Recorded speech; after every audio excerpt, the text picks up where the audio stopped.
আমার মুর্শিদ কেবলার মতো কোনো মুর্শিদ হতে পারে না। আমার মুর্শিদ কেবলা সবার সেরা। পীর ও মুর্শিদ নিজ নিজ মাজারে পাকে, নিজ নিজ রওজা মুবারকে ওনারা যখন ইন্তেকাল করবেন, ইন্তেকালের আগে যত পাওয়ার থাকে, আল্লাহ রসুল হাদিস শরীফের মধ্যে প্রমাণ করে গিয়েছেন যে আল্লাহর ওলিরা যখন ইন্তিকাল করে এর আগে যতটুকু ওদের পাওয়ার থাকে, ইন্তিকালের পরে ওদের পাওয়ারটা আমি আল্লাহ পাক বাড়িয়ে দিই। বলেন সুবহানাল্লাহ। যারা বলে আল্লাহর ওলিরা, আল্লাহর নবীরা, সাহাবায়ে কেরামরা পচে গেছে, গলে গেছে, তাদের কোনো ক্ষমতা নাই, আপনি তখন তাদেরকে বলে দিবেন, দুই পারা খুলে দেখো, ওয়ালা তাকুলু লিমান ইউকতালু ফি সাবিলিল্লাহি আমওয়াত বাল আহইয়াউ ওয়ালাকিন লা তাশউরুন। আমি আল্লাহর রাস্তায় যারা শহীদ হয়ে যায় তোমরা তাদেরকে মৃত বলিও না, তারা জীবিত। বলেন না সুবহানাল্লাহ। আল্লাহ রসুলের দরবারে সাহাবায়ে কেরাম বলতে লাগলেন, ইয়া রাসূলুল্লাহ, একটু আগে জিবরাইল আমিন আপনার কাছে যে কোরআনের আয়াতটা নাজিল করেছে এটা আমরা একটু বুঝলাম না। আল্লাহ রসুল বলতে লাগলে, কেমন বুঝা? বলতেছেন যে আমরা নিজ হাতে কাপনের কাপন পরাইলাম, নিজে মাটি চাপা দিলাম, নিজে আতর গোলাপ ছিটাইলাম, নিজে আবার কবরস্থ করে আসলাম, নিজে আবার জানাজা দিয়ে তার জন্য দোয়া করলাম, মাটি চাপা দিলাম, এত কিছু আমরা সামনে থেকেই দেখতেছি। উনি মৃত্যুবরণ করেছে, জানাজা হয়েছে, তারপরও আল্লাহ বলতে লাগলেন তারা মরে না। ব্যাপারটা কি? আল্লাহ বলেন, বন্ধু নবী মুস্তফা আমার, আপনি উত্তর দিবেন না, বাল আহিয়াউ ওয়ালাকিন লা তাশউরুন। যদিও তোমরা নিজ হাতে কাপনের কাপন পরাইছো, যদিও তোমরা নিজ হাতে জানাজা দিছো, যদিও তোমরা নিজ হাতে কবরস্থ করে দিয়ে আসছো, যদিও তোমরা তাদের জন্য দোয়া করেছো, আমি আল্লাহ বলে দিলাম যে তাদেরকে আমি জিন্দা রেখেছি। কিভাবে আমি আল্লাহ জিন্দা রেখেছি এটা আমি আল্লাহ যাহা জানি, তোমরা তাহা জানবা না, বরঞ্চ আর তোমরা যাহা জানো আমি আল্লাহ তাহা জানি। বললাম সুবহানাল্লাহ। শুধু এতটুকু মানো, আমি আল্লাহ রাস্তায় যারা শহীদ হয়ে যায় তোমরা তাদেরকে মৃত বলিও না, তারা জিন্দা। আল্লাহ বলেন শুধু জিন্দা না, কবরের মধ্যে তারা রিজিক পায়, দাঁড়ায়া দাঁড়ায়া আমার সালাত আদায় করে, দাঁড়ায়া দাঁড়ায়া আমার নবীকে ইয়া নবী সালাম আলাইকা বলে সালাম জানায়। যেই দরবারে আপনারা এসেছেন এটা কোনো সাধারণ দরবার নয়, এটা হলো মদিনাওয়ালার দরবার। মদিনাওয়ালার দরবার। আপনারা ফিরসা হুজুরের সাথে আদব সহিত কথা বলবেন।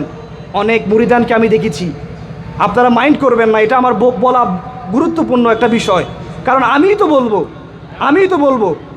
অনেকে আছে ফিরসা হুজুরের সাথে তর্ক করে, হুজুর আপনি এটা বুঝেন না, আপনি এটা বুঝেন না, এটা আপনি জানেন, এটা কখনো করবেন না, এটা কখনোই করবেন না। হুজুর কেবলা যেটা বলেছে এটা আমাদের জন্য শরীয়ত হয়ে গিয়েছে। হুজুর কেবলা যেটা বলবে এটার জন্য আমাদের জন্য এটা আদেশ। তর্ক করার সুযোগ নাই। হুজুর আপনি এটা বুঝেন না, এটা আপনি পারেন না, এটা বলতে পারবেন না। আমি দরবারে গিয়েছি, হয়তো আমার কাছে একটু আসছে বিধায় এই জন্য আমার বিষয়টা মাইন্ড লাগছে। কারণ তাসাউফ আপনার ভিতরে যখন আদব থাকবে তখন আপনার আমল কবুল হবে। ফিরে মুর্শিদ যদি আমলগুলা যদি পছন্দ না হয়, আরে ফিরে দরবারে আপনি আসবেন, ফিরের সামনে তো আপনি অনুমতি ছাড়া তসবিহ পড়তে পারবেন না, ইবাদতও করতে পারবেন না ফিরের আপনার অনুমতি ছাড়া, ঠিক কি না? তো যারা যারা এসেছেন সবার একটা মনের খেয়াল হলো আল্লাহ এবং রসুলকে খুশি করা। কার মাধ্যমে? মুর্শিদ কেবলার মাধ্যমে। যারা এখনও জিয়ারত করেন নাই আমি আশা করব সবাই জিয়ারত করবেন, মনের হাজাতগুলো পূরণ করে যাবেন। আর আমাদের দরবারের অনেক অসমাপ্ত কাজ রয়েছে। আমাদের শহরের মধ্যে সেগুন বাগানের মধ্যে বিশাল একটা প্রতিষ্ঠান আছে, খানাকা আছে। প্রতিষ্ঠানের যিনি প্রধান শিক্ষক আমার হাবেশ সাহেব হুজুর, উনি বসে আছেন। অনেক কাজ এখনও বাকি, অনেক কাজ চলমান, দরবারের কাজ চলমান। এখানে আমার বড় হুজুর আছেন, মেজু হুজুর আছেন, ছোটো হুজুররা আছেন, ওনারা সবাই মিলে কাজ করতেছেন। আপনাদের কাছে আমার একটা অনুরোধ থাকবে, সেটা আমি আপনাদের ভাই হিসাবে হোক, ছেলে হিসাবে হোক, পীর ভাই হিসাবে হোক, আপনাদের কাছে একটা আবদার, আপনারা সবাই দরবারকে সহযোগিতা করবেন, খোঁজ খবর নেবেন। যদি টাকা নিয়ে সহযোগিতা করতে না পারেন, খোঁজ খবর নিয়ে সহযোগিতা করতে পারবেন। আপনারা একটা কথা মনে রাখবেন, আমি 10 টাকা দিতে পারি নাই, কিন্তু 10 টাকা নিয়ে দিতে পারবো আরেকজন থেকে, ঠিক কিনা? ধরেন আমি 10 টাকা হুজুরকে আমি হাতে দিতে পারি নাই, কিন্তু এমনও লোক আছে আমার সাথে পরিচয় আছে, উনি দান করতে চায়, উনি আল্লাহ রসুলকে ভালোবাসতে চায়, মুর্শিদ কেবলাকে ভালোবাসতে চায়, ওনার থেকে আপনি আইনা দিবেন। এটা আপনার খেয়াল করবেন। হুজুর কিন্তু আপনাদের কাছে কখনো চাইবে না তুমি এত টাকা দাও, তুমি এত টাকা দাও, কখনো চাইবে না। অন্যান্য দরবারে গেলে আগে মহিষ আনো, তারপরে সিমেন্ট আনো, লক্ষ লক্ষ টাকা দাও। এটা কসম করে বলতে পারবো, এই দরবারে আমার ফিরসা হুজুর কেবলা কোনোদিন কোনো মুরিদ থেকে কোনোদিন বলে নাই তোমাকে এত টাকা দিতে হবে, মহিষ দিতে হবে, গরু দিতে হবে, খাসি দিতে হবে। উনি বলতেছে আল্লাহর কাজ আল্লাহই করে দিবে। বললা সুবহানাল্লাহ। সবাই সহযোগিতা করবেন। তো সব মিলে আমার জন্য দোয়া করবেন। আপনারা সবাই আমাকে চিনেন। আমার বন্ধু বলতেছে কিরে দোস্ত তোরা তো সবাই চিনি, সবাই কথা বলতেছে। তা আমি বলতেছি এখানে আমি আজকে তিন বছর ধরে আসা যাওয়া করি হুজুরের সাথে সবসঙ্গী হিসাবে। হুজুরের যত মাহফিল আছে সব মাহফিল আমাকে নিয়ে যায়।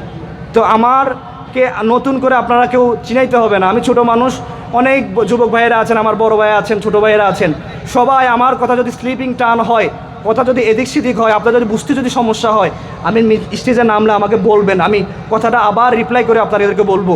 তারপরও আপনাদের পায়ে হাত ধরে বলি, কোনো সমস্যা নিয়ে আপনারা যাবেন না, কারণ বিনয় যখন হবেন তখন আল্লাহর রসুলের দরবারে আপনার আমলগুলা কবুল হবে, ঠিক কিনা? তো আমার জন্য সবাই দোয়া করবেন। তো আমি চট্টগ্রামে পড়াশোনা আমার আলহামদুলিল্লাহ, তো আমার জন্য দোয়া করবেন। আমার শরীরটাও এত বেশি ভালো নয়, কারণ একটা না মাহফিল চলতেছে, বেশিরভাগ আমার মাহফিল ডাকাতের মধ্যে আর চাঁদপুরের মধ্যে পড়ে। তো আমার জন্য সবাই দোয়া। আমার ইউটিউবে অনেক ওয়াজ আছে, আপনারা পাবেন। তো ইনশাল্লাহ কোনো সময় যদি আবার দেখা হয়, হয়তো বা তাসাউফ অথবা ফির মুরিদি নিয়ে আপনারা কথা বলার চেষ্টা করব।